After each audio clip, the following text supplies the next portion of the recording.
So hello friends, welcome back to our YouTube classes देश tutorials. तो आज के इस लेक्चर में हम लोग करने वाले हैं क्लास 9th का क्वाड्रिलेटरल चैप्टर। यहाँ पे हमने थ्योरम को स्टार्ट कर रखा है क्योंकि मैंने सारे एग्जांपल्स भी कराने के लिए आपसे बोला था, थ्योरम्स भी कराने के लिए बोला था, साथ में एक्सरसाइज भी कराने बोला था। तो चलिए, मैंने थ्योरम नंबर 6 तक आपको करा रखा है, आज 7 की बारी है। तो यहाँ पे कह रहा है कि prove that each angle of a rectangle is a right angle. एक रेक्टेंगल के जितने भी एंगल होते हैं, चारों एंगल क्या होते हैं, राइट एंगल्ड होते हैं। दैट मीन्स 90 डिग्री के होते हैं, ए भी, बी भी, सी भी एंड डी भी। तो यहाँ पे आपको क्या कर रखा है, गिवन में एक रेक्टेंगल तो दिया ही है, साथ में यहाँ पे एंगल ए भी दे रखा है ना, कि एंगल ए आपका 90 डिग्री है, सो डैट कि आप यहाँ से प्रोसीड कर सको। इसका मतलब तो ये आपको यहाँ से गिवन निकालना आना चाहिए। अब यहाँ पे आपको टू प्रूव में दिखाना है कि जैसे ये जो है 90 डिग्री, वैसे सारा का सारा आपका क्या होगा, 90 डिग्री का होगा। आपको ये बताना है। तो चलिए स्टार्ट करते हैं। अगर आपने अभी तक हमारे चैनल को सब्सक्राइब नहीं किया है तो सब्सक्राइब कर लो, क्योंकि वन बाय वन मैं सारे के सारे थ्योरम्स, एग्जाम्पल्स और क्वेश्चंस भी करवाने वाले एक्सरसाइजेस के। और मैंने एक पर्टिकुलरली एक प्लेलिस्ट भी बना रखा है, आप वहाँ से जाकर इजीली फाइंड कर सकते हो। कोई भी सा भी क्वेश्चन हो आपका, किसी भी चैप्टर का, एक्सरसाइज का अलग अलग वे में मैंने समझा रखा है। सो मैंने यहाँ पे इसे शॉर्टली गिवन भी यहाँ डाल दिया है, टू प्रूव भी लिख रखा है। और चलो इसे स्टार्ट करते हैं। तो अभी आपको क्या करना है, आपको पीछे मैंने समझा दिया था। सो आप डायरेक्टली यहाँ पे डालो कि A B C D is a rectangle, आपसे बोल रखा है, राइट। ठीक है, तो ए बी सी डी इससे आपको क्या देता है कि ए बी सी डी क्या है, एक पैरेललोग्राम, इज़ अ पैरेललोग्राम। तो मैंने पैरेललोग्राम का प्रॉपर्टी आपको समझा रखा है। अगर ए बी सी डी एक पैरेललोग्राम है तो इसके ऑपोजिट साइड्स क्या होते हैं, पैरेलल होते हैं और इक्वल होते हैं, राइट। जैसे ए बी किसके पैरेलल होगा, सी डी के होगा, और ए डी किसके होगा, बी सी के होगा।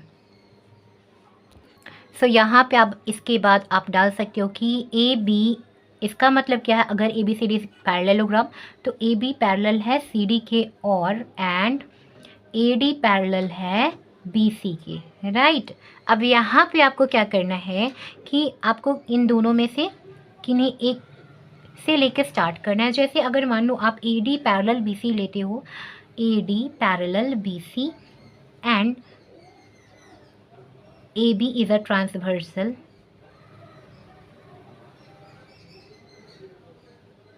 आप अगर ये करते हो कि ए डी जो है बी सी के पैरेलल है और ए बी क्या है, ट्रांसवर्सल है, तो आप यहाँ से आगे बढ़ोगे क्या कि एंगल ए, ध्यान से देखना यहाँ पे, एंगल ए यानी डी ए बी और एंगल बी यानी सी बी ए, आप एंगल ए शॉर्टली डाल सकते हो प्लस एंगल बी डाल सकते हो, इज इक्वल्स टू 180। कैसे, ये प्रॉपर्टी कहलाती है को इंटीरियर एंगल्स, ठीक है। तो ध्यान से देखो कि ए डी पैरेलल था बी सी के और ए बी मैंने ट्रांसवर्सल ले लिया, जिसके कारण यहाँ पे ए नाम का एक एंगल बनता है और एक बी नाम का बनता है। तो जैसे आप ए और बी को ऐड कराओगे, ये कितना हो जाएगा, 180 हो जाएगा। इसे हम लोग कहते हैं क्या, को इंटीरियर प्रॉपर्टी, को इंटीरियर एंगल्स हैं ये। तो अब यहाँ पे आप आगे करो काम अपना, कि यहाँ से अब आपको क्या करना है कि एंगल बी यहीं छोड़ दो और 180 कर लो, और इस एंगल ए जो इधर प्लस में है इसको इस साइड ले आओ, राइट साइड में, तो क्या बन जाएगा, माइनस एंगल ए। ठीक है, एंगल बी की वैल्यू आ गया कितना, 180 minus angle A. Angle A का वैल्यू 90 होता है, ये आपको गिवन था, राइट। वहाँ से गिवन से आप डाल सकते हो कि angle A equal to 90 degree, and angle B का यहाँ से आपका वैल्यू कितना गया, 180 माइनस 90 दैट इज़ 90। सिमिलरली हम क्या करेंगे, यहाँ पे ध्यान से देखो कि जो एंगल आपका ए है उसका वैल्यू कितना था, यहाँ पे मैं लिख देती हूँ पहले। तो angle A equal to 90 degree given था, ठीक है। और एंगल ए की ऑपोजिट कौन सा एंगल है, एंगल सी है। और एंगल बी का वैल्यू कितना आ गया आपका, 90 डिग्री आ गया। और एंगल बी के ऑपोजिट कौन सा एंगल है, एंगल बी के ऑपोजिट एंगल डी है। तो ध्यान से देखो, आपने पढ़ रखा है कि अगर ये एक क्या है, पैरेललोग्राम है, तो पैरेललोग्राम के ऑपोजिट एंगल्स इक्वल हुआ करते हैं। तो बी के ऑपोजिट कौन सा एंगल है, डी है, तो बी 90 डिग्री है तो डी भी कितना हो जाएगा, 90। एंगल ए के ऑपोजिट कौन सा एंगल है, तो सी है, तो एंगल सी भी कितना हो जाएगा, 90। तो आप यहाँ पे रीज़न डालो, opposite angles of a parallelogram are equal, जानते ही हो आप। तो यहाँ पे आप, मैंने यहाँ पे शॉर्टली डाल दिया है, ठीक है। तो इसीलिए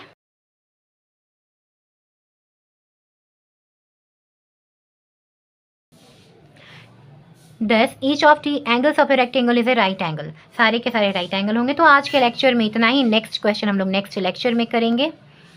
तो अगर आपने अभी तक हमारे चैनल को सब्सक्राइब नहीं किया तो कर लो, क्योंकि मैं बैक टू बैक सारे के सारे क्वेश्चंस एग्जाम्पल के और सारे के सारे थ्योरम्स और एक्सरसाइजेस कराने वाली हूँ।